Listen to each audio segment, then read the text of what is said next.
Oh dear, I got to start this. This is Jamie. Sorry. And if anybody speaks later, please speak into the mic because it doesn't get picked up by the recording that we're trying to do, so that we'll have that. And those recordings right now will not be public, so please be able to speak your mind at this point. Later we may, depending on whether or not we get permission, they may go public.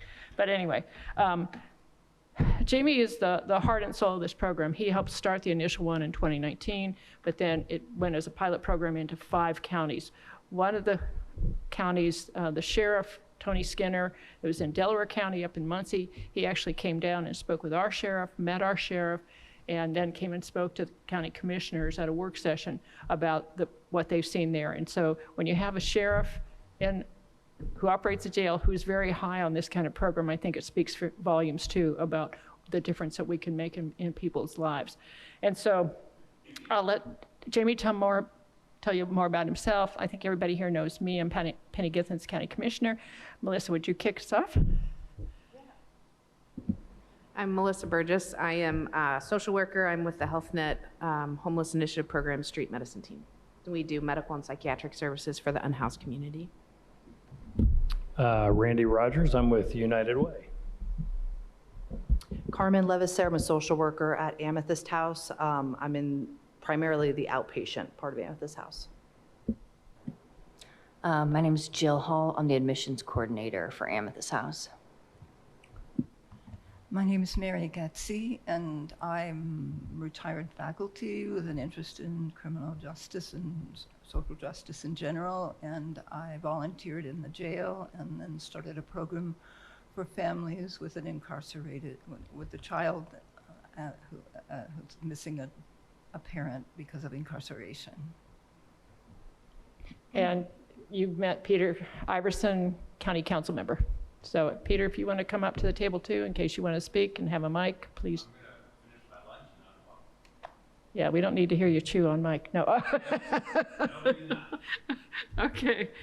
Please, Jamie, take it over. And we've got your slides ready to show whenever you're ready for them too. Okay, great. Yeah, they can go ahead and open them up. Before I forget, this is for you from yesterday too. So. All right, thank you. Thank you so much. Yeah. Oh, wait, this one is your cover. Yeah, whenever you're ready to start the slides, that'll be fine. Yeah, he's pulling it. Okay. And I have not gotten any files from you. I just texted you. I don't know. I've checked my email. Okay. I'll check again before I leave then. Okay. I've been sending stuff in the road, and that doesn't always work out really well. Yeah, I started the morning in Bloomington, then went to Marion County Jail in Indianapolis, and then I come back to Bloomington for meetings. So I've been bouncing back and forth all day.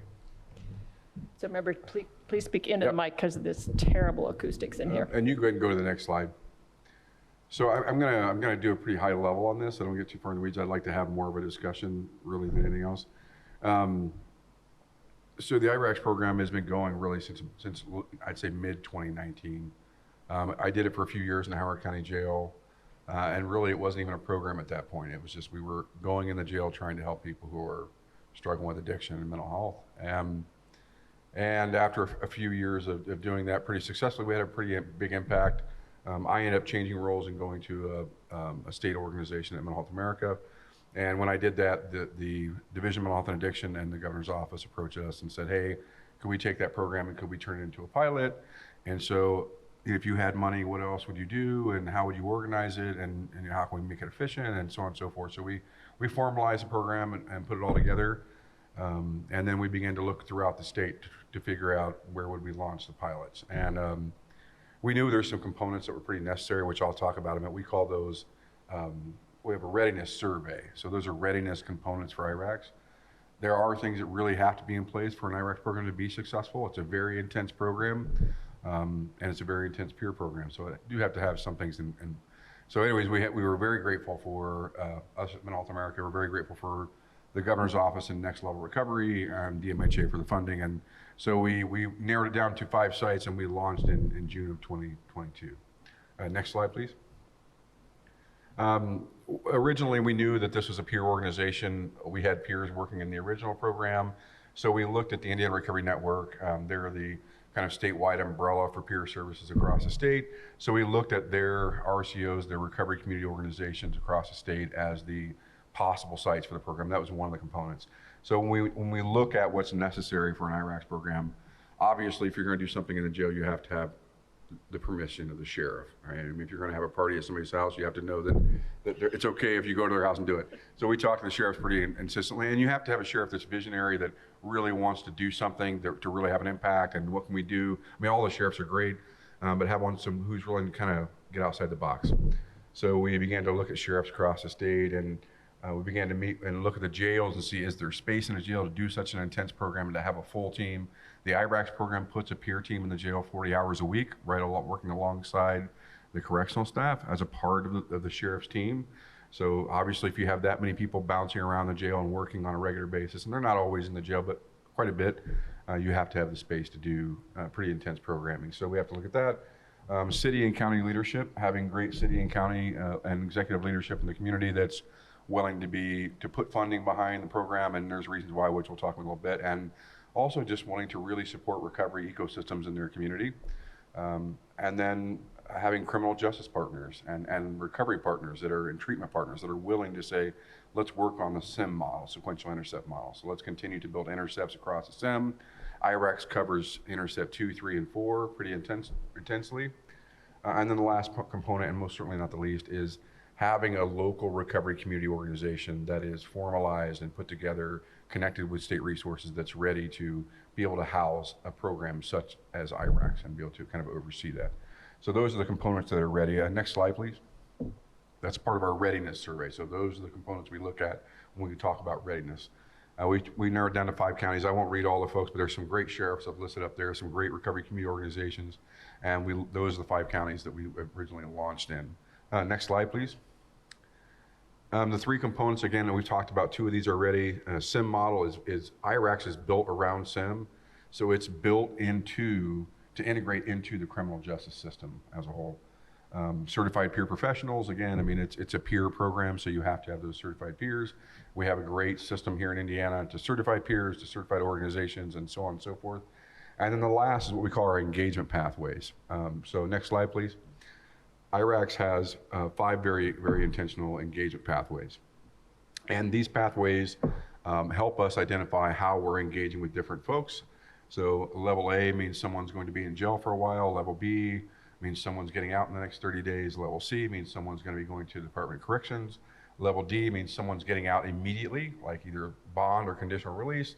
And level E means that the individual is not interested in services. So once we identify how each individual coming into the jail, we meet with everyone when they arrive at jail. Once they arrive at jail, we go through our process and how we identify folks and how we put them into our specific engagement pathways. And then from there, it tells us what we're doing and how we're helping support that individual. Next slide, please. We have 7 different priorities that are absolutely critical for IRACS function. And I'm not going to read them all, but I'll just say that I can sum it up by saying that we do very intense early intake support. So one of our fundamental principles is, if you wait for someone to leave jail to start trying to figure out how to help them, it's too late, right? So we believe that reentry begins at day 1. So we want to start working on reentry right from the moment that person gets incarcerated in the jail. We're already thinking about where are they going to go when they leave. And so we need to start preparing for that right now. Integrated pretrial, we work very, very, very closely with any pretrial services officers, any pretrial services programs, courts, prosecutors, office of public defenders. So we work very integrated into the system. And that collaboration helps IRACS function on a pretty high level and also very relevantly to that person's and individual's criminal justice process. And then again, treatment support, making sure we're connecting to all of our treatment partners in the community, and because we don't provide treatment services, so we're doing all the referrals to all the treatment partners in the community that we can, plugging people into services, doing recovery planning. And as you see in 5 and 6 and 7, we do a lot of recovery planning from day 1. We look pretty intensely at mental health challenges and the needs, at housing, food, clothing, all the different things people need. And we want to plug all that in. Our peer teams meet people at the door. So when they leave the jail, we're there with them, right? When they leave the jail, and we stay with them as they go forward. And so that's what we talk about with our priority 5, 6, and 7. And next slide, please. As you can see, we have a supervisor, forensic peers, engagement peers, reentry navigation. So there are a bunch of different roles on the IRACS teams. Each individual does a different role. I won't go through all of them right now, but every team member up there has a job on the IRACS team that supports the program and supports people who are going through the criminal justice process. And then you can see on the right-hand side, again, more about our collaborations and more about our services. Next slide, please. In our pilot year, we were able to serve about 5,000 people, a little over 6,000 intakes. We had about almost 28,000 one-on-one engagements with individuals in that first year. We had about 12,000 resources and referrals that we handed out for individuals. Our success rate, so when you think about success, I mean, how do we measure success? We make it really simple. We don't get too far in the weeds. If you talk about recidivism rate, like if you talk to people and try and get that definition, you can make your mind pop. Like, it's such a complicated conversation. Same thing with success. What does success look like, right? So we made it pretty simple. We know that people are at the highest risk of overdose death and disengagement in that first 30 days upon leaving jail. That is the highest risk time. So when people come out of the IRACS program, they're getting support the whole time they're in jail. When they leave, we very intensely monitor that first 30 days. We look at their recovery plan. Are they following the plan that they created? Are they doing what the court's asked them to do? Are they utilizing the resources that we've been able to get for them that they've gotten for themselves? Have they updated their plan as their desires change or as their recovery plan change? Are they staying engaged with our folks? Are they communicating well? All the things we're doing. If they did that for that 30-day period of time, we document all that in our EMR, our system online. We have a peer-driven system that we use to document everything. And I can go on for days and talk about data and all the things we're doing with data. But what we found is, looking at the 5 sites over the first year, that we had about a 75% success rate with people staying engaged with all of our sites that are operating at fidelity. So keeping that fidelity measurement of how an IRACS program operates at a high level. And we have a measurement tool on how we do that. The second thing that was interesting after the end of the year, again, how do you define recidivism? So we made it really simple. If you were in jail before and you came back again, that's recidivism. It didn't matter why you came back, doesn't matter when you came back. If you were in the system before and you're in the system again, then we marked that as recidivism. So it just made it really simple. We didn't worry about time frames, we didn't worry about PTRs or sanctions or all that. If you're in jail and you come back, it's recidivism. And looking at the sites at the end of the year, our average rate for recidivism was about 19%, which is pretty low. And then again, one of the biggest mandates of the program when the state originally talked to us about IRACS was we need to reduce the amount of people that are incarcerated who are struggling with disease, right? I mean, incarceration needs to be for community safety or individual safety, not necessarily for someplace for someone who's struggling with disease. So we want to identify the individuals that are incarcerated, that are not a threat to the community, not a threat to themselves, that are low-level offenses that really do need treatment rather than incarceration. And so we've had enormous success over the last year with identifying those individuals and collaborating with the courts at the court's direction. And our courts have done an incredible job of helping those individuals get resources they need and move them forward rather than just sitting in jail. And so we've seen a reduction in our jail population around an average of 23%. And again, it's hard to say that because when we only have 1 year's worth of data, and then 2, jail population goes up and down and fluctuates, but we have seen a reduction, and we have most certainly. And there's a lot of things, so next slide please, that are really interesting. Actually go one more after this one. If you could do the next slide after this one, please. There we go. We measure, one of the things we want to look at was when we asked the sheriffs when we first started in the jails, we said, how many individuals in the jails do we feel like are struggling with substance use in one way, shape, or form? And honestly, for the most part, I talked to a lot of sheriffs and a lot of jail commanders, and most of them said 80%, 90%, somebody said everybody, or it feels like everybody, right? And then when we look at the charges, because we see charges for everybody that's in jail, there's a lot of people who have substance use related charges or stemming from substance use or something of the sort. So it looks really high. So in December 1st of 2022, we started using the CAT-MH system, which is a self-driven survey. It's an national evidence-based practice. People answer questions about themselves. So the peers aren't doing any clinical work whatsoever, but the people answer questions about themselves. It's a very, very itemized process. It takes them through a series of questions that get more difficult or easier depending on how they answer. And it looks at PTSD, mania, hypomania, anxiety, depression, and substance use disorder. And so we started giving those to every individual when they come into the jail, and then measuring that every 2 months as they go forward.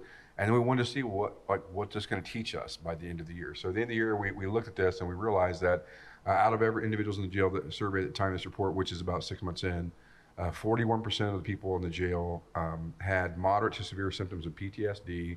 A little more than 1 out of 3 showed moderate to severe signs of mania at 38%, anxiety 34%, a major depressive at 44%, and then substance use disorder at 47%. Now, the reason and there's so many reasons why that's interesting. One is we're beginning to learn more about specifically what people in the jail are struggling with, incarcerated individuals.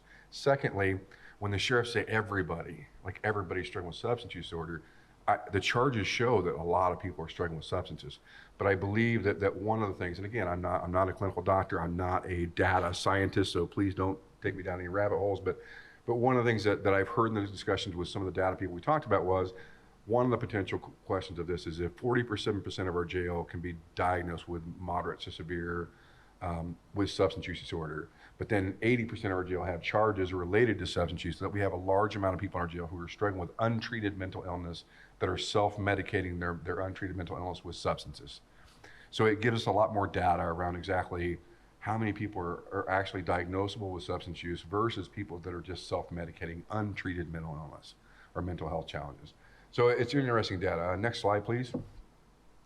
So some of the other things we learned, and we look at this big picture, like what else could we learn? And we were really data heavy. One, I'm a data nerd. Two, I know the questions that are going to come out of a lot of this stuff, and I knew we had to have data to back up. So we did a lot of components in there to measure things when we started, and we had a great evaluator as well, Dr. Elizabeth Oyer. And so 2 things, and I'm going to talk about these a little differently than they're on the slides because the way it makes it easier for me to talk about it a different way. So when we looked at the first component of did having interactions with a peer coach make a difference, make an impact?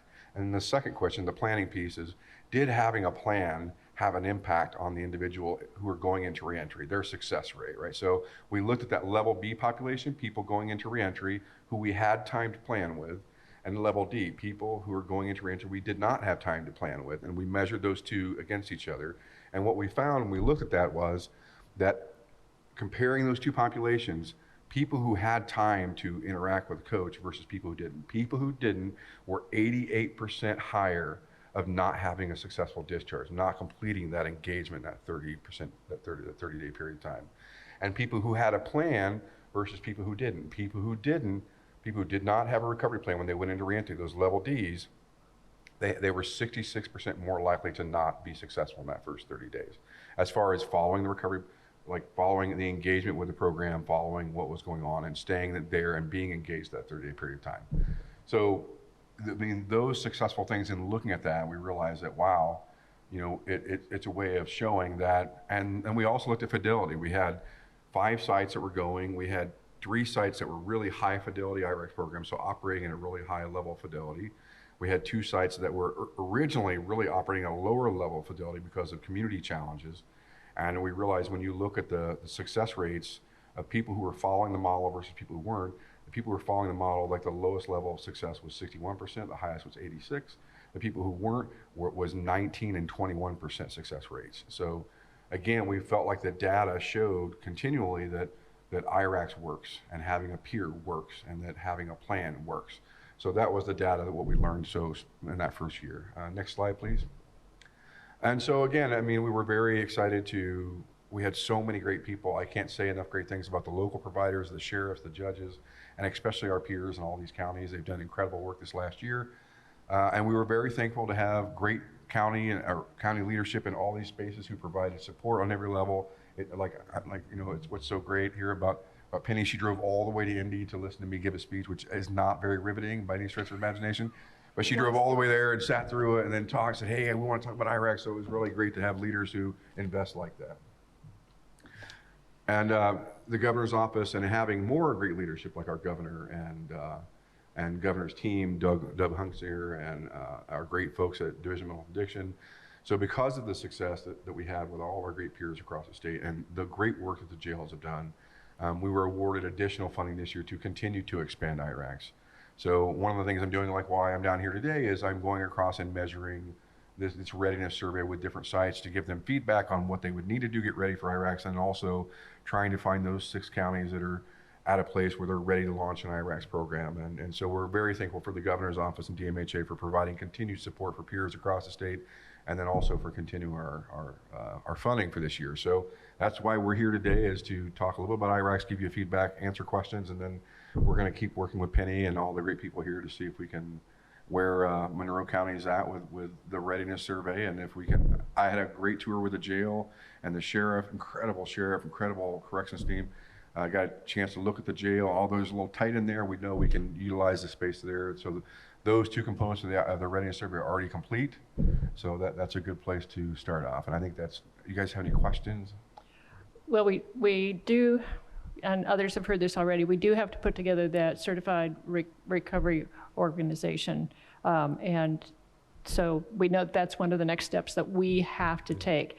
But part of that also is making sure that we have the ongoing support in the community that backs people up and keeps them on the path they want to follow. Yeah. I think some of you know that I have a background working with special needs kids because of my son. And we always push individualized education programs for these kids. It's federal law. Yours is truly an individualized program in a way I don't see in the schools, even because of the way people get that individual attention, the mentoring. And I think earlier you talked a little bit about the peers and what that means, and the fact that they go through intense training. Yeah. Would you expand on that a bit more? Because I think that is really the key to your program. Yeah, so I mean, one,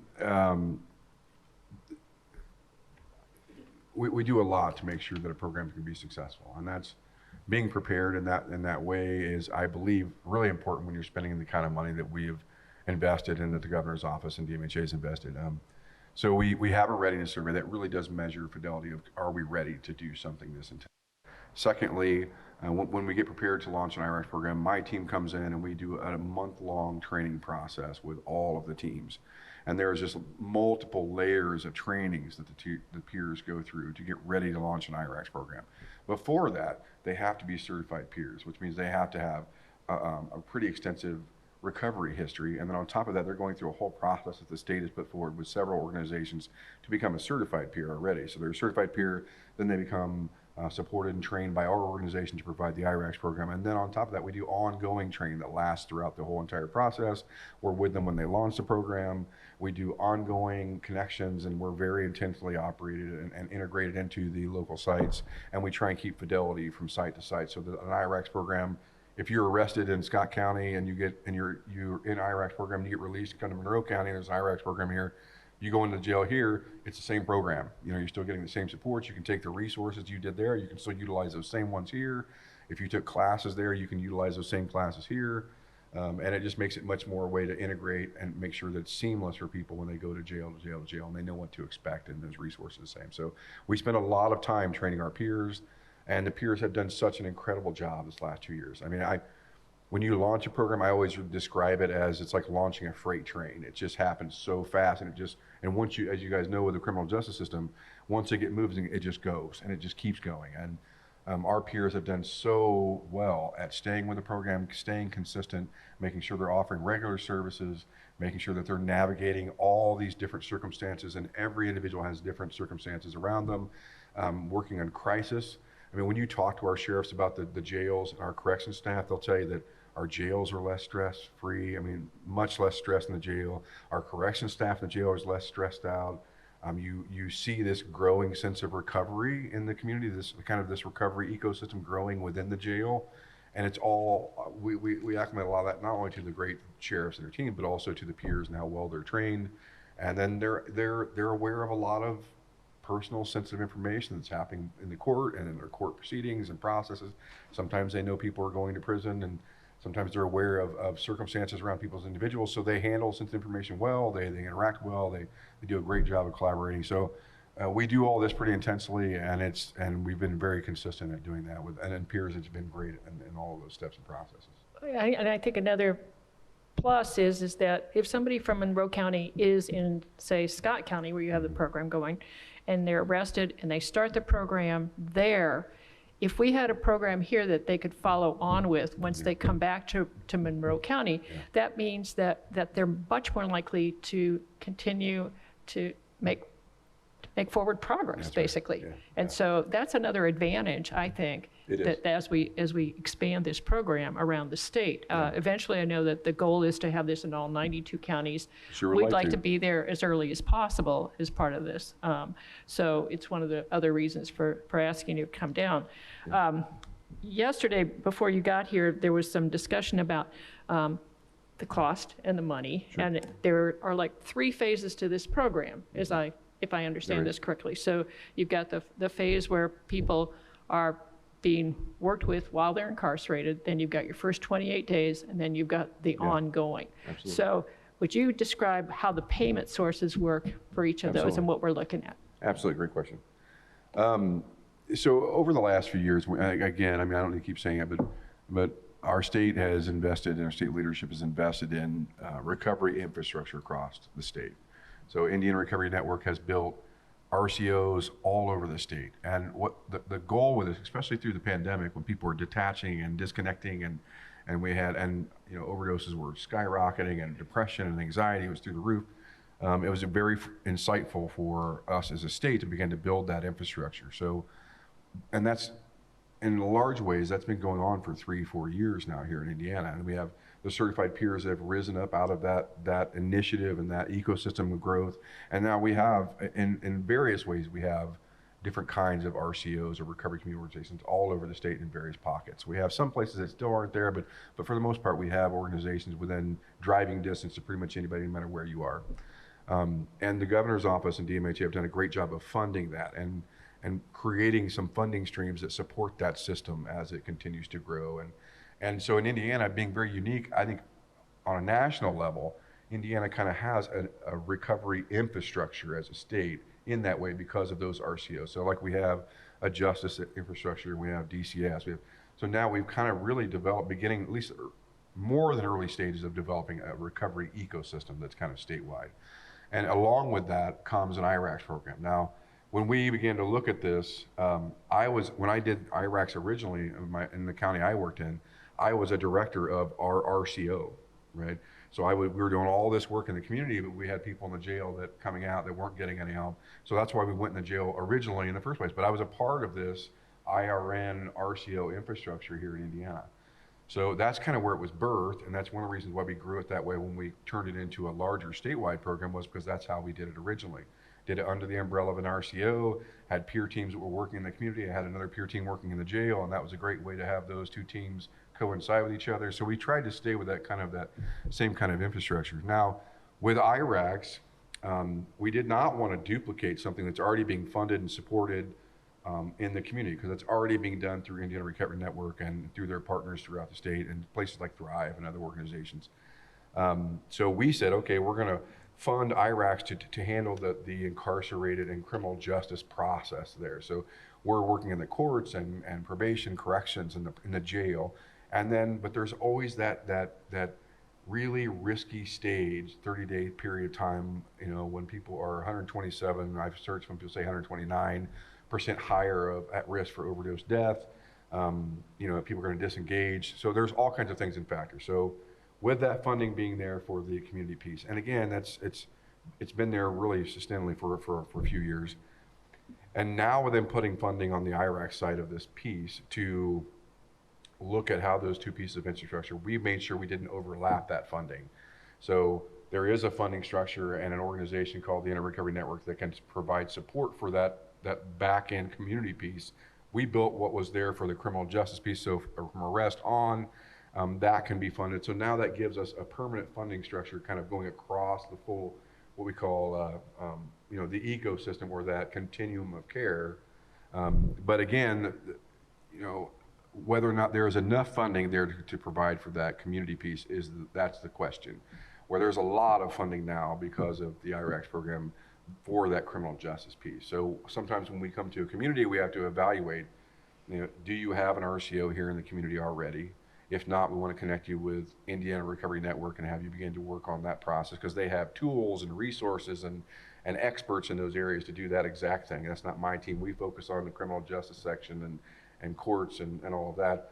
The other side of the coin is sometimes it is necessary. You would say, hey, and I've had almost all of our IRAC sites, with the exception of 1 or 2, have all had commissioners and mayors who've stepped in and said, hey, we're going to put some funding in this community piece here to make sure we have enough peers, because if we get them out of jail successfully, we need to have someone stay with them going forward so they stay out. And so that's what that local funding piece comes around. And there is some, there has been funding there in the past for that, but again, as that grows up, it's something that leans more and more on the local community investing in building up that community piece. And then I come in on the backside of that, and I can fund a full IRACS program from door to door. And we're looking at the ideas of what does it look like to sustain this long term. There's conversations already happening. We're turning in plans right now. There's much smarter people than me having dialogues about what that may look like. And we should hopefully have answers, later on in this fiscal year. So we're excited about it. But so there is 2 kind of sections that are getting funded, and you kind of have to have one already before you can get this one. And that's kind of how it works. So I know we've had conversation with Penny and County Council and City Council. I know they were here yesterday, that looking at what is the need here around that community team and having a space, because you need to have that place where no matter what time of the day or night or what day of the week someone's struggling, they know they can go here and get help. So you have to have that no wrong door resource space, and that's the best place to house those community peers and the IRACS peers. Because IRACS peers are going to spend most of their time in the jail, but they have to have some place to go to when they're not in the jail. So you begin to build those components for that recovery ecosystem by having a resource center. And then there's other things that other counties are doing, like building crisis stabilization units in places where people can get detox and people can get, come and wash their clothes, and they can do harm reduction things. Like I know there's a lady here from Fayette County today doing a presentation about harm reduction. And so you can do these out of the box things. And the more we build those resources in, the stronger your recovery ecosystem becomes, and the more it's integrated into all the great things you're already doing, and that safety net gets stronger, and it becomes a place where people can't fall through those cracks. And that's what we want, right?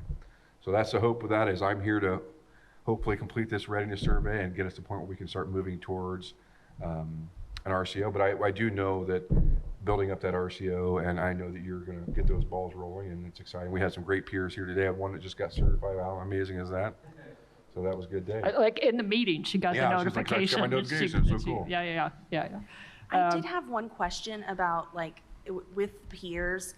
How is clinical supervision over what's happening kind of built into that? Well, so it's a couple components. So I will tell you, first and foremost, I've been working in this field for a long time, and nobody supervises peers better than peers, right? So the question becomes, how do you have and utilize people with enough experience, enough training to be able to provide peer-driven,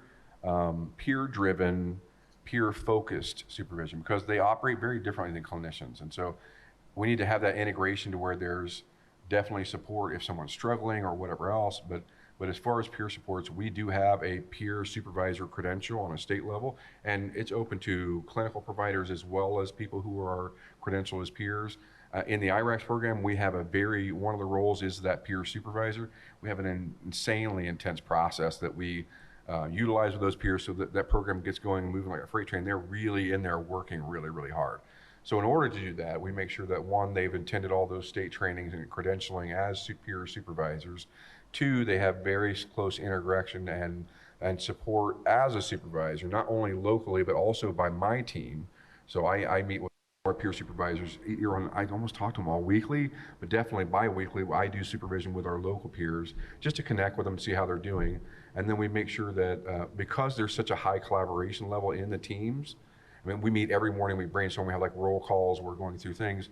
They work so closely together that if someone starts struggling on the team, you know it. Everybody knows it. I mean, there's not a way to hide that in that tense of environment. Everyone knows it. And for 2 years, we've had peers that have kind of, man, I'm getting tired or worn out or struggling or personal things or whatever. We've definitely had it happen, but we haven't had anything that's been like a super big surprise. We've had people that, struggled. So we provide such an intentional and intense collaboration process and training platform to ensure that 1, we can catch things. 2, we're getting ahead of it before it becomes a problem. And then 3, we're making sure we do those touch points constantly so that we can make sure that those things are. And then Indiana has a great ethics system here for peers. And so if there is an ethical violation or a peer really does do something they shouldn't do, that gets reported up to the state. There's a whole board that looks at that, decides how they're going to handle it. Are they going to remove the credential? Are they going to provide some ongoing training and support, or what they're going to do? So we have all those layers of piece and support, and that really does provide that support for that. Yeah. I hope that answers your question. Sometimes I can be wordy. I don't know. I try not to be too wordy.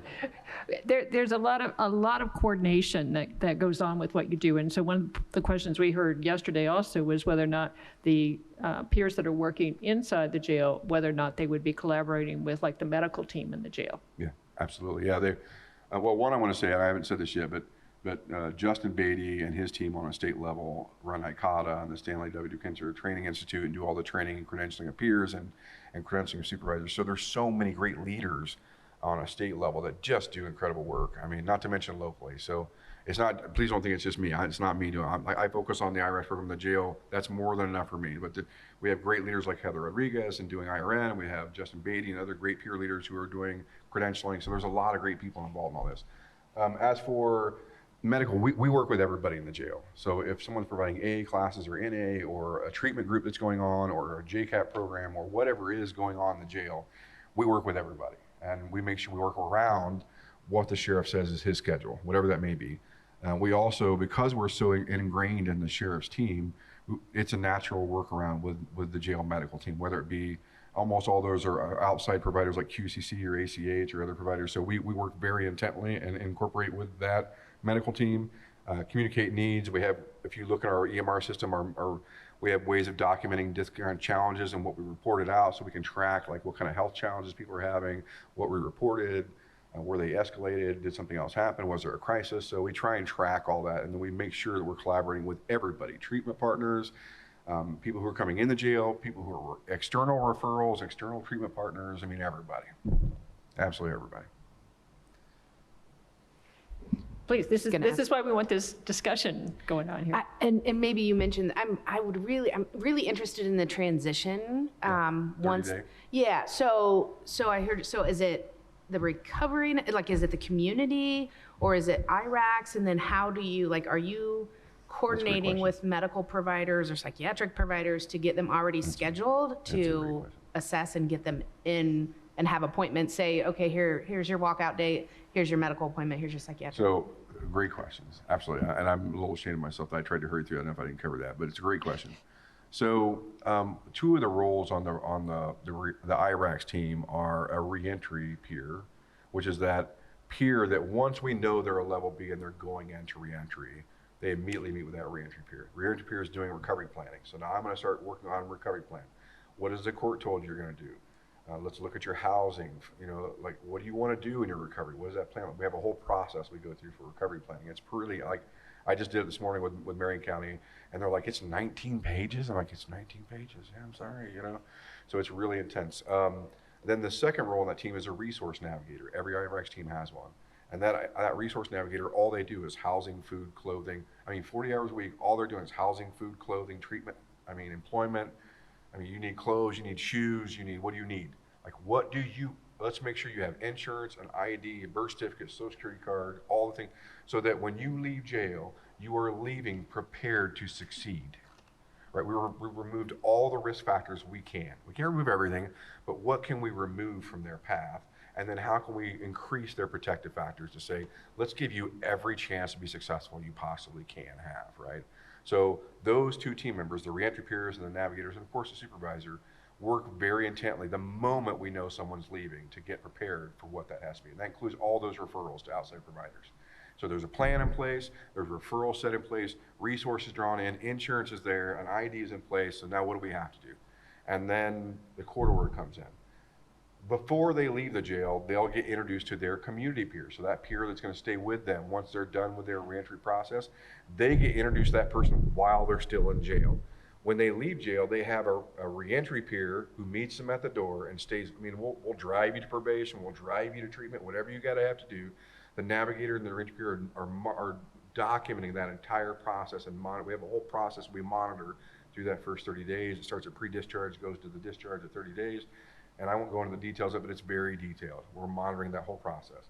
as they go through that, we're also working with their community peers. So they have 2 people working with them from the moment they leave jail through that first 30 days. And then the IRACS team member drops off and they stay with that community peer going forward. And that's how the program works. So it is a true safety net. It's not like we're saying, well, people say warm handoff, well, what does that mean? I emailed you, right? That's not a warm handoff. I mean, this is a true warm handoff. If someone says, I get out tomorrow and then I just take off and leave, everybody knows because those peers are with them every day. They're interacting with them every day. So it is a true warm handoff, and it is a true, hey, Jamie got out yesterday and he's really struggling. And so we know right now, right? So what can we change? What are the resources can we bring in? Do we modify your recovery plan? Do you need housing? Do we need to look at inpatient treatment? Do I need to call your probation officer and say, hey, we need to advocate, this person needs to go to treatment, right? So are you willing to let him leave the community and go to treatment? Or what do we have to do to help you not struggle, right? And if they do say, I'm done, and they just disengage, we know that they've done that. Like we're aware immediately. That way we don't find people in the alley day after tomorrow and go, oh, I didn't know that they disengaged, you know. We know when it happens. So, and we have those relationships to where we can say, hey, what can we do? How can we help you? How can we keep you on the radar? What do we need to do to engage? And there's a whole host of things that we do as this escalates going forward, depending on the circumstances around the individual, and then whatever the court decides that they're going to do. Because we are partners with our court providers too. It's not, we try and keep anonymity with our people. We want to make sure that if they're sharing things with us, we're keeping that trust in place. But at the same time, we can't let people jeopardize their health or the health of the community. So if something is happening that's risky for people, we have to eventually step in and try and do what we can do to intervene, right? So that's that whole process, and it's documented crazily. And trust me, people complain because it's so heavily documented. Thank you. And then just the other, are you coordinating on medications? You know, whether psychiatric or? No, we stay out of the medical side of it. I mean, so peers are not attorneys, right? Right. So we cannot get into, here's what I recommend John Doe gets in his sentence, right? And peers are not clinicians. So I can't say, hey, I can't do any assessments. I can't do any, let me see, this is what I think this individual needs. Even when we have a CADMH data, I can't read that data and tell you what it means. I'm not a clinician, right? At the same time, I'm not a doctor. I'm not a nurse. I'm not qualified to make any recommendations. So I can put down that you have medication and we can send you to referrals. We can ask medical if they can make sure that you leave with whatever you may need for a certain period of days when you leave. We can identify if you have health challenges, make sure that those appointments are set up with those doctors following your release. I can say, hey, tell your recovery plan, hey, he needs to go see a doctor for diabetes or this or A, B, and C along when they leave. We can do all of that. That's not an issue whatsoever, but we can't manage any kind of medication management or anything like that. We can do the referrals, we can do support, but beyond that, we have to really stay in our lane and what we do and do well. Yeah, hope that makes sense. Yeah, no, I'm just the coordinating on the Yep, no, absolutely. And it's complicated. So I mean, because we don't do a lot of training around medications, and now we do on MAT. They get a lot of training on medication-assisted treatment and what's available and how we engage with those interactions. But when we get into behavioral health meds or, thank you, am I talking too much? I'm starting to slap or? Whenever I talk, I get thirsty. I do. But I think but we try and stay as really as much in our lane as possible. The good thing is we've got great providers. And so if our IRACS team doesn't have a doctor or a nurse practitioner that we can connect with and say, hey, I got somebody who's struggling, let's go in, then the resource navigator, their job is to go find that person who can do that for us. So that's all they do, is they build a resource database and then they make those referrals. And that's literally what their job is all week long, is trying to build in those resources so that no matter what you may need, we've got something in our bucket that we can pull out and say, let's send this person over. And we recommend pretty closely to build those relationships with medical providers with all of our sites. For the reentry piece of that, is it a possibility for, like, if they do want to go to Centerstone and be a Centerstone client, for Centerstone to come in before they leave jail to do that intake, and then they would then be able to schedule those medical appointments as soon as we knew what that release date is? Would that Absolutely. be a possibility? Yeah, I mean, as soon as we can get resources in with folks and appointments set up, the sooner the better. I would love for people to leave with like 6 months worth of appointments as they walk out the door. It'd be great. So it's really up to the sheriff on what, and space is always a challenge, but I think if the sheriff is okay with us building in those relationships, and I mean, We work very closely with probation. A lot of stuff happens in the jail. That's why we talk about space being such a thing, because it really becomes a hotbed of activity after we start doing this because of all the things that are happening. But yeah, we would love to have more people coming in, because then our peers don't have to think about that kind of stuff and say, hey, I can connect you right here with a person who's right here. And I will tell you, for me, the warm face, body, rather than talking to someone on the phone or a video visit, is always a better idea across the board, because then you make that connection with somebody. And I'm Mr. Ridiculous, so I'm always trying to make people laugh. And the more someone laughs, and they remember that big guy, with a loud mouth, the one that made me laugh. Oh yeah, I never knew. So you build that connection with somebody, and I think that's really important. Yeah, and I used to go into the jail and do assessments for the program that was in there, and then sometimes as favors for probation and that sort of thing. And yeah, the space can be an issue, because there's times where I had like 4 assessments scheduled, but there's like no room to go because there was an emergency and they have to have this person in the conference room, which is where I was going to go. Well, and I know we talked to Penny and them, and we talked to a couple people on their planning team for the new jail, and some of the sites that we worked with have done really great things at creating space. And I know that the sheriff, we have a pretty good plan for doing it here now, and so we're not have to wait for the new jail to be able to do this. We can do this today. But I think it's also realizing that, hey, if that new jail, when it comes to come down the pipeline, like, how do we create this transitional space so there is that space to do that work, because it is so vital and important. And we see jails more and more doing that across the state. Carmen, I have did a you? question. Yeah, Thank you. So as of now, we will get referrals straight from probation or parole officers as part of a court order, of their release. This is what they have to do. Yeah. Is that also something that the peer supports will work with the client to figure out what they need, or is it always going to come from courts? This is what they need to do. So I would say we see a mix. It's really up to the judge. It's really up to whatever the judge and they want to do. Really, I mean, the judges and IRACS doesn't direct anything, right? We respond to the decisions that are being made by the criminal justice partners. Now we will give feedback on, hey, here's things we know we can do to make this process more efficient, or to ensure there's a smooth transition, but most of the time we're responding to data. Like, hey, I see a big gap here of things that are happening over and over again. Judge, what do you want to do? And I can tell you, watching our IRAC sites from across, and if you look at them when they first started and you look now, I think that, I can introduce you to judge and prosecutors and public defenders and probation officers who would tell you, like they're like, wow, I never would have thought I'd be such a fan of a program as we are. It's our IRACS program, and it's our program. And so instead of saying, well, what do we have to do? Now they're having conversations like, well, what more can we do? Like, what else can we do? Now that we've done all these incredible things, what more can we do to make this system better? And it's a really good place to get to when you feel like you're having such progress that you get that snappy momentum, like, wow, let's keep going. Let's see how much better we can make this. And again, it's not because of the peers, it's just that warm safety net, once that's really there and we know that's there, and the opportunities that creates is pretty substantial. Yeah. So Jill, as our intake coordinator, goes into the jails as well and meets with clients, which I think is so important. And what's really cool, I think, about Bloomington is that we do have a lot of community resources. And I imagine if you're hiring local recovery peers, they're going to have gone through a lot of these resources too, and they're going to be like, yes, here's what you can get if you go to Amethyst House, here's what you can get if you go to Centerstone, and have that dialogue, which is really cool. I'm from New York City, so it's not this type of integrated care for the people, because it's just so big.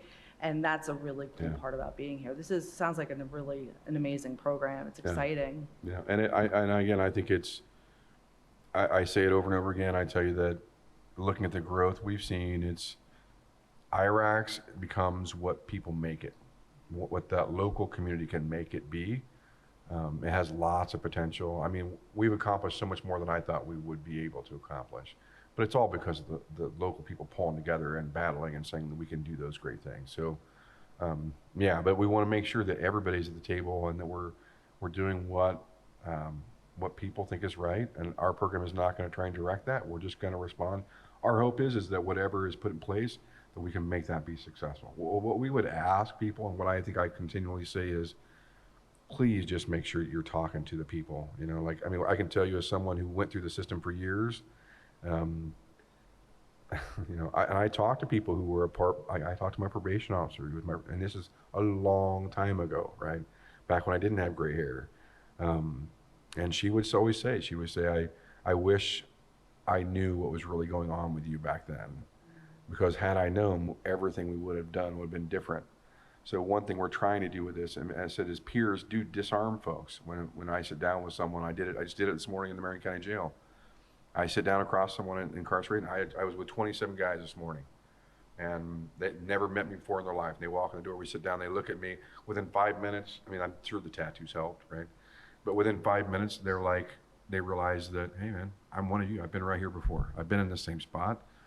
Walls come down. They're really opening up and sharing. We make a connection almost instantly because they know I've been where they are, right? So you have that opportunity to learn so much more about what is really going on with folks, so that if we're making decisions in the courtroom about what we're going to do with folks, well, let's hope that plan include, I mean, again, you break the law, you break the law. You have to go through the process. But I think everybody I talk to would like to believe that plan would include something that's relevant for what's really going on with you. Like, how can we really change that? And the more we do that, and I will tell you, I'm not going to call people out or say specifics, but I'll tell you, I've watched incredible things happen with people's recovery, people that people did not think would be successful. This guy's never going to change. He's been to jail for the last 5 years, and then boom, you see him, because you get to that why underneath, and it makes all the difference. So that's what we're hoping. That was geared. That's my focus. That's what we're driving the teams to do. Get those stories. Let's inform people to say, this is what's going on. And let's let everybody do the great things that they're trained and so great at doing, and then we'll provide support. Randy? Yeah. Two questions here. One is, how many people are in this program at one time? I have no idea. How many people in a 30-day span end up in this, So in a community like ours, or in any community? And maybe that's answered by other I providers think here. here you know, it is very similar to one of our large sites here. You want to say how much your census is here in the Judge, you know? It averages right now about 200 a day. Yeah. Usually there's 20 coming in, 20 being released in any given day. Right now, one of Okay. our jails is an averaging about 350-ish, 330, 350. We see that fluctuating up and down. We have other jails that have 75 people, and that may go up to 110. And so depending on the size of the jail, we'll tell you how big your team is. Like, if the bigger the jail, the bigger the team. And we have a model for that. We have what we call like a small, medium, and a large IRAC site. And your team size goes up and down depending on the census of your jail and how many people are in it. Second question, thank you. Second question is, you talk about the 30 days and coordinated with the agencies. We have some great agencies here in town that are doing amazing work. Who coordinates that, or is that kind of an individual peer setup? I mean, what is there a body that comes in and says this group is all together at one time to help coordinate? You're the agencies we're going to go to. That's another fantastic. You guys are really good at these fantastic questions. So every IRACS team has what we call a jail management team. And so once a month, and sometimes even more if they decide. I think sometimes some sites do twice a month, but I think most parts once a month. When you launch an IRACS program, part of the launch procedure is that your local supervisor for your IRACS program has to create a jail management team. And you bring in a pretty big group of providers. Now, again, I know we all love going to meetings and creating more meetings, but this is a meeting that's necessary. And so sometimes we try and utilize another meeting that's happening. Like sometimes they do community corrections meetings, and that's a great place to do that. But you want to have all the relevant people in the room who can really make decisions, but also are close enough to the boots on the ground to know how to make that and operationalize that. And that group really does make a lot of decisions about how IRACS operates day to day. The jail's there, probation, corrections, community supervision is there. Usually someone representing the courts, whether it be pretrial or a court coordinator. Sometimes the prosecutors attend, sometimes the public defenders attend, treatment providers, DCS. I mean, pretty much you want to have all the different people at the table so that we can say, hey, here's what's working, here's what's not working in the IRS program, and then you guys can make decisions about how to modify and change and build collaboration or break down barriers or, and so on and so forth. So that's really how that gets managed on that level locally. And then we provide support on a statewide level to make sure that it's operating towards fidelity and continuing to work really well. And then we provide all kinds of support and cheerleading and supervision and training and all kinds of other stuff depending on what is needed beyond that.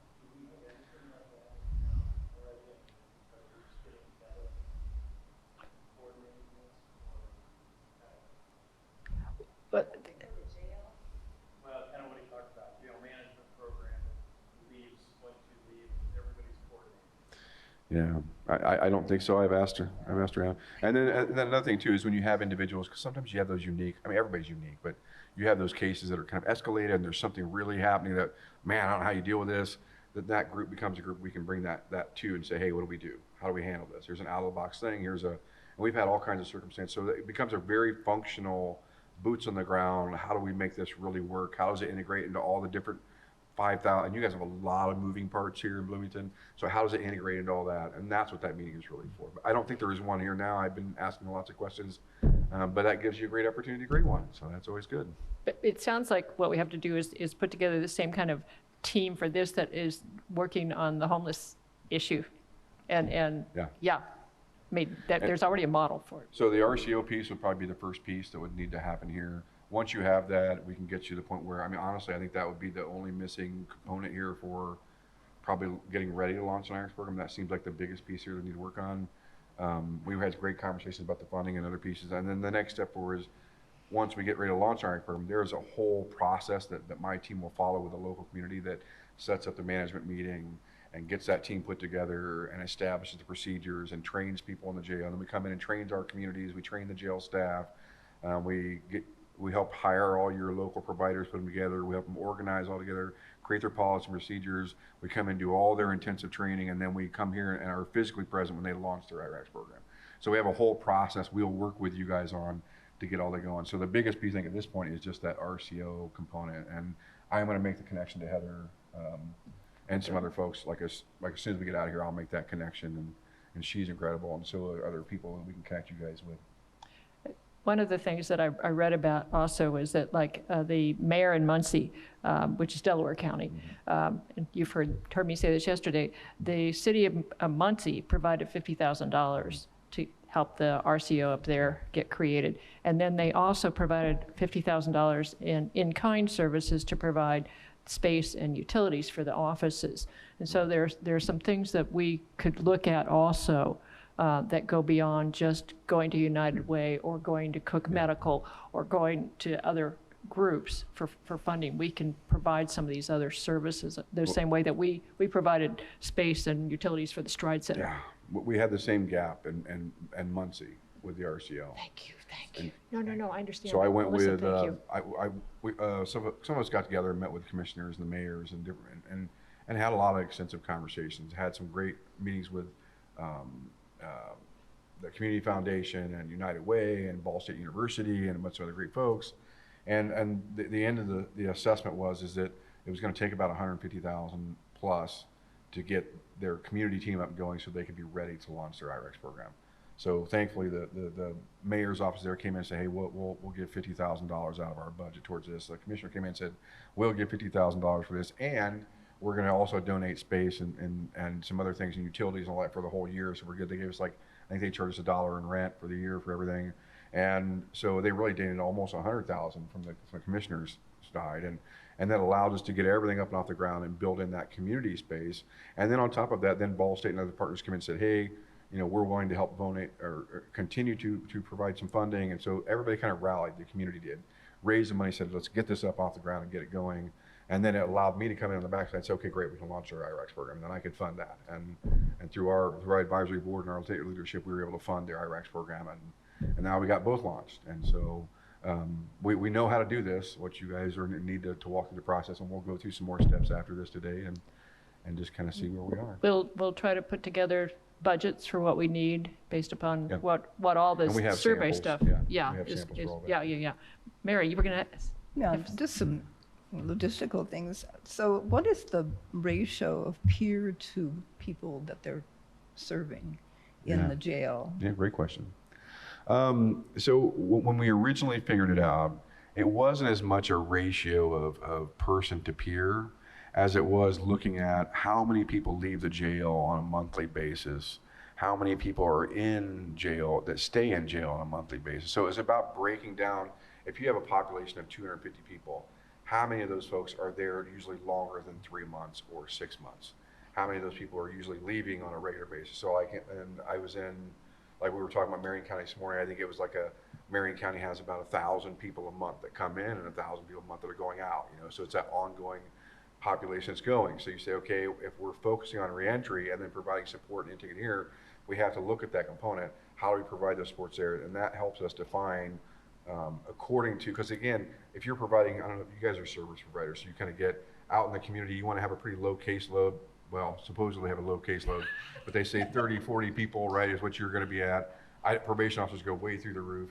Really, IRACS operates a lot like a probation officer does, because we have different levels of intensities of individuals we're connecting with, so we're able to have more people on the caseload because we do different things with different people. And because everything's so individualized as far as the team goes, and everybody's so specialized, it allows us to get a lot more bang for our buck on what we can accomplish. So it's hard to say the ratio, but what I will say is, we do know that under a population of a certain amount down to net zero, it takes a 4-person team. And that's really that very little. The team between the small and the medium teams are usually 5 people on a team. And the large teams are usually 7 people on a team. So with the population here, this would be a 5-person team here in the jail that would be operating. So, And with the census. the other thing was, is there a minimum amount of time? For instance, if someone's in the jail for a month versus 6 months. How much time they need to be there to is be there a helpful? minimum to really make use of this program so that it works That's a when great they get question. out? That's a So, hard question. I mean, the goal would be, and that's probably one of the best questions I've been asked in a long time. I almost want to write that one down. That's a really great question. One of the biggest mistakes we find is that people say, well, they need to stay in jail for 6 months to dry out and think about things, and maybe they'll be better. Or they need to stay, or the longer they stay in jail, the more successful they're going to be. Or let's keep them in jail until they complete their treatment stuff. But we really find that that's not really a very successful way of approaching things. So with IRACS, the good thing is that if someone leaves jail, we have a community team there that is just as trained as their IRACS program to operate in a very different environment. So IRACS peers are trained to operate in the criminal justice world. Community peers are trained and experts at operating in the community world. And so we can continue their same kind of intense support and treatment, actually sometimes better, because now they have access to more resources once they're outside of the jail. So I always tell people the real difference should be community safety and individual safety. If the community is safe for someone, if someone is clearly struggling with a disease of substance use disorder or mental health, and they're not a community risk, and they've not committed an offense that would probably lead them to be going to prison, then it's highly proper, I think, and appropriate to look at getting them into a treatment environment rather than an environment of incarceration. And I wouldn't want to elongate that stay or extend that stay to ensure they get services. What we do want to do is build such extensive collaboration to where if someone's stay is very short in the jail, we have a process built up to know that they're still going to get the same support and same resources similarly as they would have had they still been in jail. Does that make sense? Yeah, it does. Yeah. And that sort of, I can be long-winded in getting the point Is there sometimes. any way we could divert from the jail entirely? I know. So another great question I is, invited her as a friend. one of the things that, and IRACS doesn't direct anything, but one of the things that we've seen has been substantially, I believe, incredible this year is, and I don't want to say judges' names and specifically or prosecutors, but some of our sites have been highly successful at diverting people out of jail and off to treatment at a really high rate, like really identifying the people who are a community safety risk and probably because of their nature of their charges or the severity of their charges are likely looking at some longer term incarceration or at least incarceration to keep the community safe or themselves safe versus people who are struggling with a disease. And the more effectively and clearly, intentionally, and quickly you can identify those individuals and get them into the appropriate level of responsive treatment that they need, the higher the level of success you have moving forward. So what we've seen is we've seen IRACS programs and that SIM model. So it's not an IRACS, it's because as the SIM gets stronger, we see judges and prosecutors and public defenders and across the board saying, let's get these individuals into treatment because that's the appropriate response, right? Why? Because now we know it is, because we know what the mental health, because of the academies, we understand what their mental health is, because of things like ASAM and other things you can do in a community, we can make sure that our response to individuals is according to their treatment needs, not necessarily as a punishment need, like as a treatment need. And then the other side of the coin is making sure that we're pushing that forward. And as that SIM gets stronger, we can divert people out of jail. We can see pre-trial diversion. We can see pre-arrest diversion. So there's some really great things happening where we're looking at, how many do people always have to be charged with felonies? Is there something else we can do besides that? Is there a way of looking at this differently? And it really, our prosecutors and public defenders are experts in this area. We don't pretend to tell them what to do or even understand all the legal precedents behind it all. But I can say that the stronger your system becomes, the more opportunity there is to do great things. And we've seen that over and over again throughout the last year. And I'd love to be more specific, but I just don't want to throw people under the bus. And I'm sure they probably wouldn't be happy about me doing that. But we've seen incredible things this year. Yeah. Thank you. So our judges are doing an amazing job. Our prosecutors and public defenders are doing an amazing job. They're very attuned to the SIM-intercept model. Absolutely. And one of the things that I've noticed is that when an individual is released from jail by a judge into treatment, there's a question of, okay, then what? After 28 days, Absolutely. then what? Where's the transportation? And I'm not saying that IRACS is going to be the solution to all of this, but that's certainly something that I've been seeing locally is, well, when they're released locally, then we have probation, community corrections, we have those systems in place. But if there's a bed open 150 miles away, and that's where they're released to, and they can get there, then what? So I think it's a couple of things. I think one of the things that we've seen is IRACS, if someone needs to get treatment, all of our RCOs that I've worked with, if someone needs to get to treatment for a 28-day program or whatever, we're going to take them. Right? And IRACS, if we have to take them, we'll take them right from jail. We'll have it prepped up, ready to go before they leave. Family members, whoever, can either bring their bag down to the RCO or they can send it to the treatment center, and then we'll pick them up from jail, go by probation, check in, sign their paperwork, and then head right off to treatment. And then the next step there is, okay, we measure their progress through that 28-day program. We stay engaged with those transition coordinators at the treatment centers. We know, hey, he's getting out, John Doe's getting out on June 1st at 9 o'clock. Okay, well then the IRACS needs to go back down there and pick him up, bring him back. He's gonna come back, check in on probation. Why? Because that was the plan we put in place before they left jail. It was all in place before they left jail. And then we follow the whole process, bring them back. And then once they get back, then their 30-day process starts once they come back from treatment. Not before they left treatment, but they have to officially be boots on the ground in the community before their 30-day reentry process actually begins. So we That's a great monitor that clarification. process, bring them back, and then we start that 30 days at that point.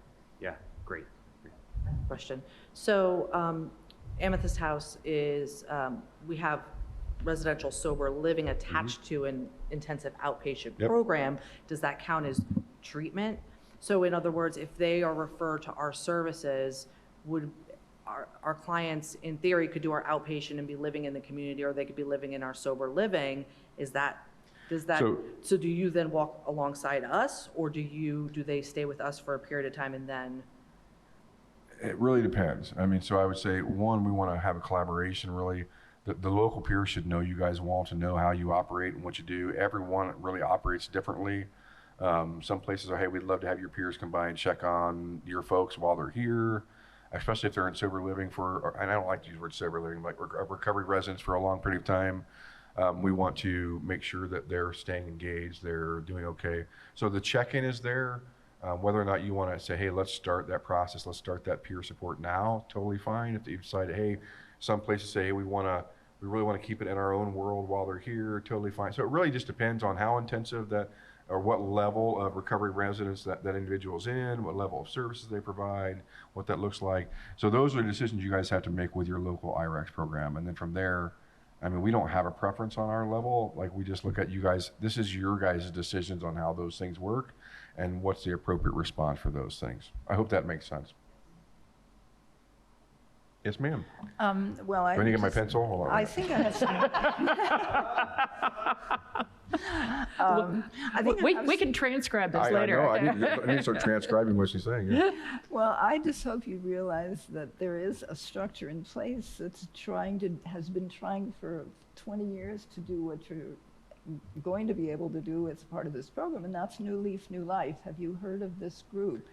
And if not, I volunteered for them in the jail, with programs in the jail as well as out, and getting birth certificates. I took a guide for treatment myself, and so I think the good news is that you will have a partner to help with that, because they've been working at that for a long time and doing the best they can, but they were barred from the jail most often.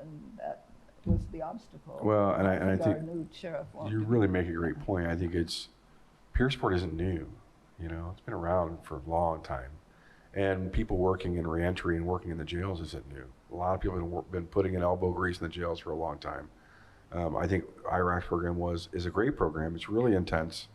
And probably the fact that it's so significantly intense and deliberate and was ultimately created off the back of a lot of things we learned by programs like that and people who have already had so much success and been working for so long. So I think it's a natural progression of elbow grease that people have been putting in for Lord knows how long in jails all across the state. But yeah, I think having partners like that to influence the team here locally, support the team here locally, the more you have that stuff integrated, the better it'll operate. And it's always good to have people who've got that age of experience, in the sense of been doing this for a while here in Monroe County. It'd be really great. Great news. Yeah.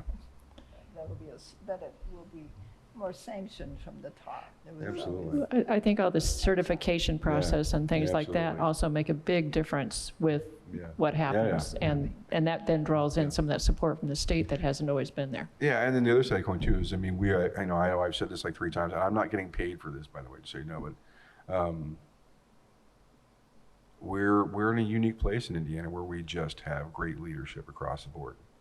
And I've never seen, I've heard lots of state leaders say this, but I've never seen so many state leaders across the entire systems that are so galvanized behind the idea that we have to do something different. We have to find a way to do new things because the old stuff isn't working. And so to see so many leaders galvanized behind mental health and change, and so many leaders galvanized behind addiction, and to have I mean, even the very top leadership in our state saying, we're going to put funding behind this. We're going to build this infrastructure in. We're going to find new ways to do that.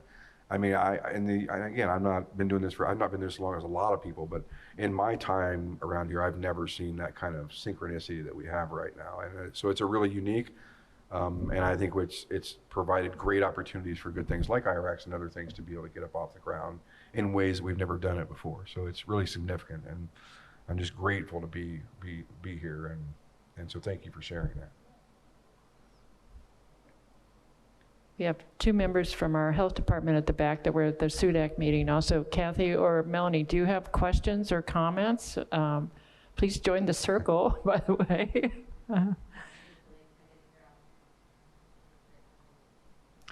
And for those of you,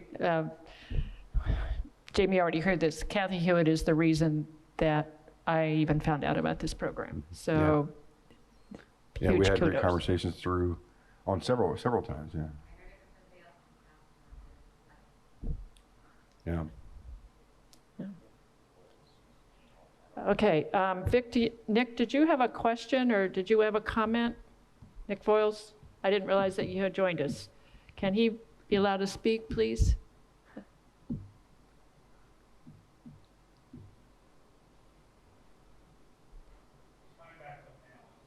Okay, great. Yeah. I have a couple things. First of all, thanks for being here. I'm really hoping we can get this IRACS into our community. I think it's a big step for us. We are in the process of, I've been trying to get this RC off the ground and been trying to talk to the community. And my big focus has been on the people in recovery, it being about them. Do you know what I mean? It being based in them, it being started by them, board members by them, stuff like that. Is that how these other IRACs are ran, or RCOs are ran? Or can you give me a description about how the RCO and the IRACs work together? Yeah, I would say that it's not so much that the IRACs and the RCO work together. It's they're one and the same organization. So they really are literally all a part of the same organization. That's one of the reasons why we're such a part of. I mean, even now talking about RCO stuff, I don't oversee RCO development across the state, but what I do is so integrated into that work that I become very antiquated with how it works and operates. So it's really, it's kind of like a chicken and egg.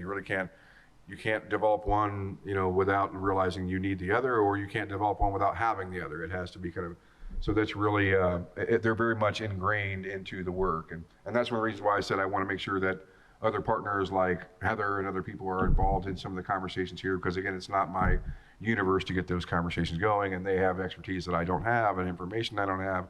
But on the backside of that, once we do have that going and that conversation is moving, we can get the other balls moving on the backside of that. So yeah, great question, Nick. All right, thank you. Yeah, it's one of the longtime dreams of a lot of us. We've been trying to work on this for a very long time, and hopefully this will come. We'll be submitting after the community talks and we all decide what the community wants to do. Hopefully we'll be able to submit soon for an RCO and start the process. But thank you for being here. Yeah, that's fantastic. So I know we're definitely going to be having some community conversations here in the near future and making sure that everybody is invited to the table to have dialogues around that. And I'm going to plug Heather into that and some other folks, and we'll be able to really get things moving. It'll be exciting. And what Is Heather, I'm sorry, when you said Heather, I didn't understand. Who are you speaking of? Heather Rodriguez? Yeah, Heather Rodriguez is the vice president of recovery, and she's also the director of the Indiana Recovery Network. So Heather is one of the folks we want to plug into the conversation here in Monroe for sure. That'd be great. Yeah, I know. I've spoken with her before. It's wonderful. Thank you. Yep. And we had some great folks here attending another meeting today, Nick, and I heard your name mentioned several times. So you had some peers there that are obviously working with you and familiar with you. So it's good to have great peers here doing work in the community, and I look forward to working with you all for sure. Yeah, it's definitely the cornerstone. Like, I think that the idea of peers being in charge of this and being a part of the creation and the flow and every single part of this process is vital. I think that's one of the things we really need to look at. I don't know if you heard Sherman's presentation earlier, but like, we're definitely looking to them and to Phil and Kelly to come in and help us design this when we get a chance. Yeah, sounds good. Mary, please, yes. No, I'm just curious about how you get your peers, how you identify them, what the qualifications are. I need to have you write this out for me, seriously. So, great question. So, in every community, because of, I think, the work, some of it because of the work that's been done the last couple of years, some of it because addiction hits everywhere, it doesn't matter where it is. Some of it because people who find recovery want to give that back. Lots of reasons why it exists, but in every community there are people who have dug themselves out of various holes, whether it be mental illness holes or substance use holes or whatever, or trauma holes.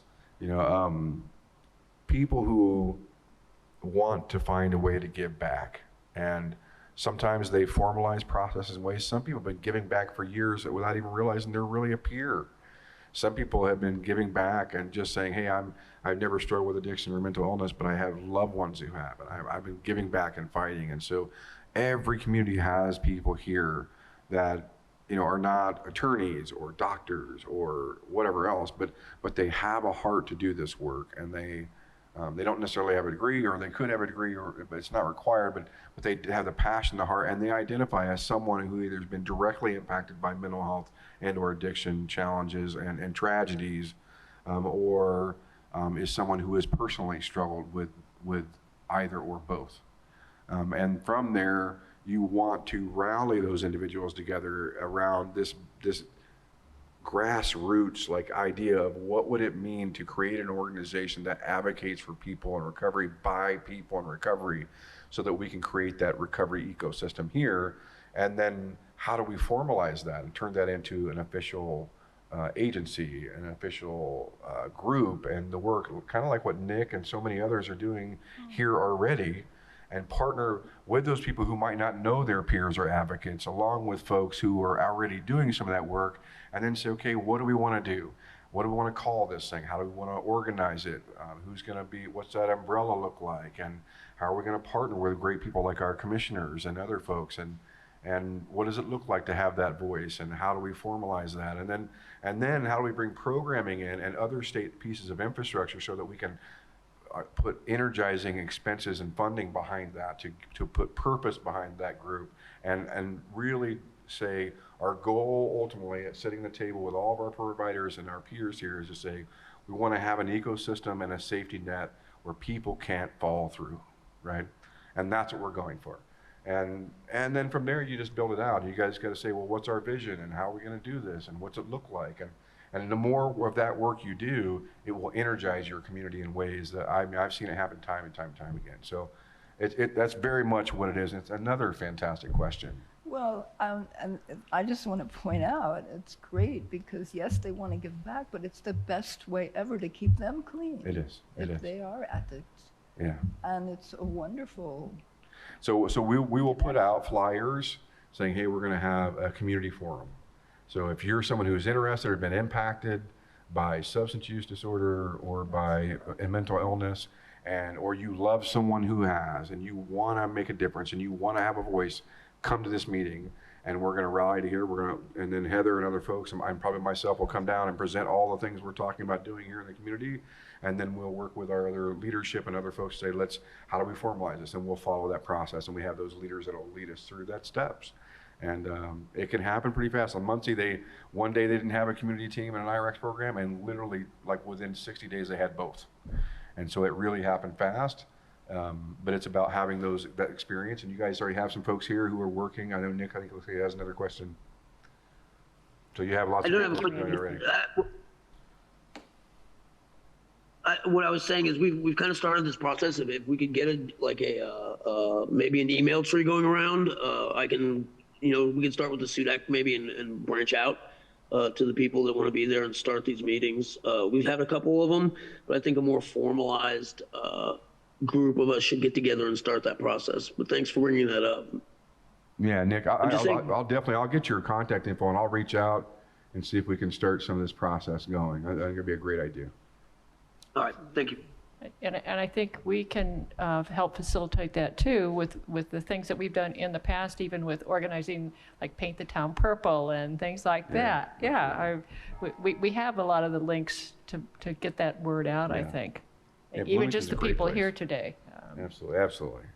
Yeah. Yeah, I mean, a month ago at the end of Recovery Month, every year, like last year, people from recovery from all across the state come together. At the end of Recovery Month, they light the canal purple downtown to celebrate recovery and to think about, that we have this. And it's so powerful to see, how many counties across the state are doing this and how strong this movement's become in a few short years because of great leaders like Nick and local leaders who are willing to invest and people who say, hey, I heard about this program, I'm gonna bring it. I mean, Penny traveled across all kinds of counties to come over and we had talked by email. So you see all those things happening in communities and people coming to meetings like this to say, I want to invest, I want to be informed, I want to know.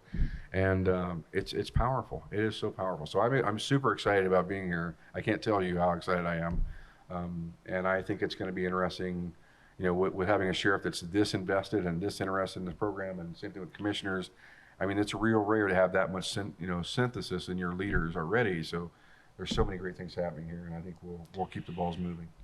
Yeah, we want to be part of this going forward. I think it offers so much to our community. It really does, and I think we have a lot of the pieces already in place in so many ways, and the passion, I think, within the community. I think you already see a little bit of this. Oh, goodness, absolutely. And so I'll need help. but I'm really willing to work with people to get this going. So what do you need from us? We need to get this recovery community going, the certified recovery community organization going. And it needs to be 501c3 from what I've told earlier today, but it can start under another 501c3. And you even gave the example of like a church or something like that, absolutely. that we could utilize until we got our own up and going.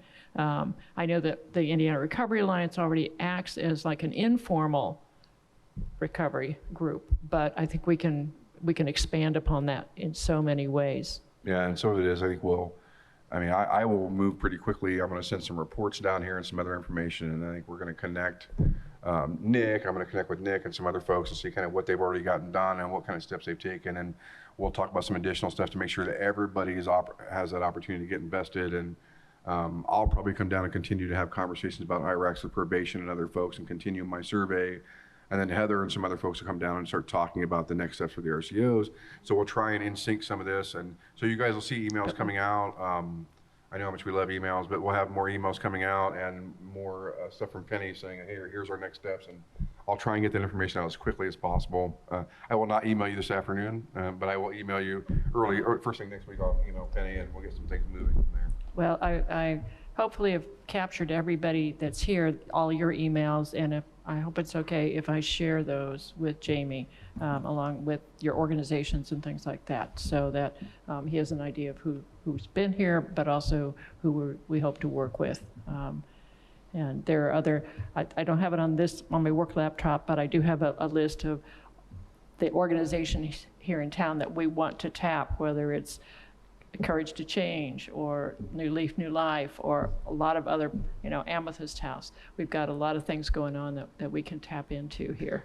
I am going to request, though, that we do have some, I don't know, on whatever level needed or necessary or even possible, that we try and have some IRACs meetings next year during football season here so that I can come down and attend some IRACs meetings Basketball here. season. You meant to say basketball. This I'm just kidding. IU football's great. This is IU. Unless you're a big fan of high school football, we've got a really good high school football team here right now. So just throwing that out there for food for thought, just so you know.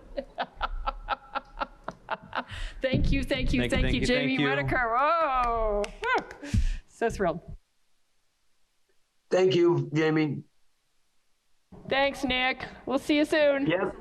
See you guys soon. Bye. Bye.